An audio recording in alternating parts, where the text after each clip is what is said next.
You're listening to Rebel Spirituality with me, Sam Goldfinch. Here's the truth. Wisdom doesn't follow rules. So each week we're going to explore what it means to wake up your way so you can live a more peaceful, creative and inspired life no matter your circumstances. It's time to blaze your unique path to truth.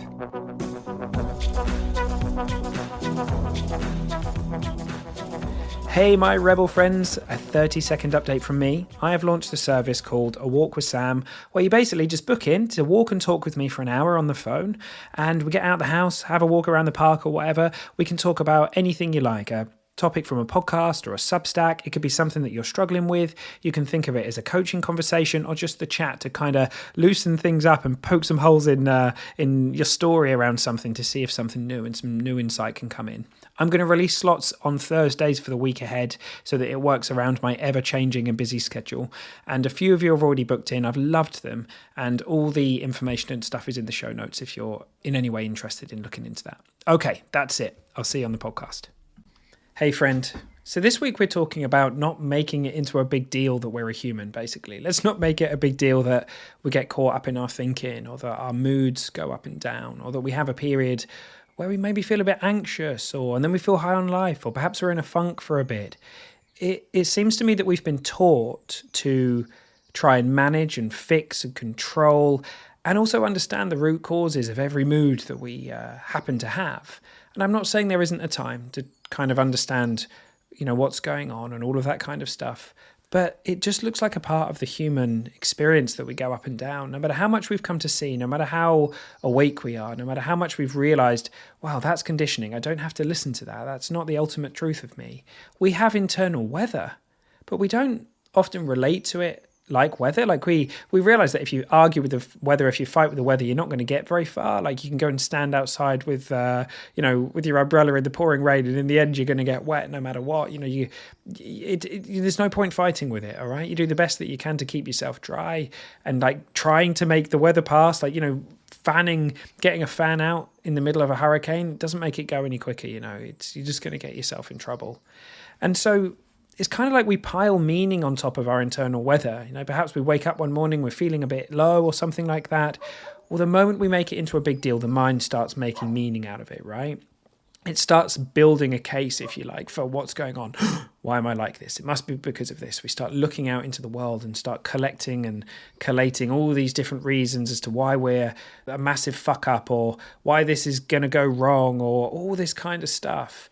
And it's exhausting. It's exhausting. Like, I don't know why, but I often wake up with energy in my system. It's just kind of how my system runs. I used to label it anxiety and then start looking for reasons, and I'd get caught up in those thought storms. These days, it's just not a big deal. And it passes. I spoke to a client recently, someone that I'd been working with, and they were saying, they'd been through a really difficult period. They'd had a lot of thinking about something, and they'd found themselves going back to some old habits of thinking. And the more they get caught up in it, the more that stressful thought became embedded and identified with, the more it fed on itself and the more serious it got. And for a little while it was like that until they woke up and went, okay, I see what's happening here. I can see what's happening, how I'm kind of innocently caught up in this stuff and I don't have to do that. I can just let it be. I can feel what's here in the body and not make this into a big deal. And it moved through. There's something that I wanted to read to you from Ram Dass. And I quoted this in my most recent Substack piece, which you can check out. You can look into the show notes and check that out.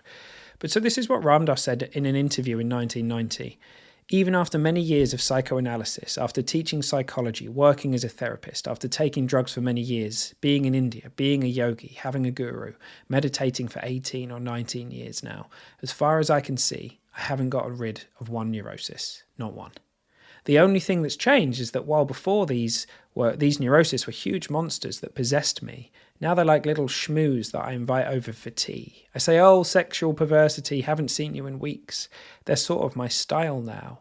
And when your neurosis becomes your style, you've got it made. Everybody has a personality composed of neurotic patterns. I've given up thinking I've got to go through the eye of the needle and become psychologically sound. I'm always going to be a mess. At bottom, it's uninteresting and unimportant. That's part of the shift that occurs with spiritual practice. As things become less important, they become more available to change. In the early days, the context was so narrow for me. My personality was so real, and I so closely identified with it that it was very hard to change. As the context broadens, there's less energy invested in my personality, and it becomes easier to change. It seems to me that after all of those years, Ram Dass was saying, let's not make it into a big deal that we're human. Let's not make it into a big deal that we have these patterns. And if we don't make it into a big deal, they don't feed on themselves. They don't grow. They don't become bigger and bigger in our psyche.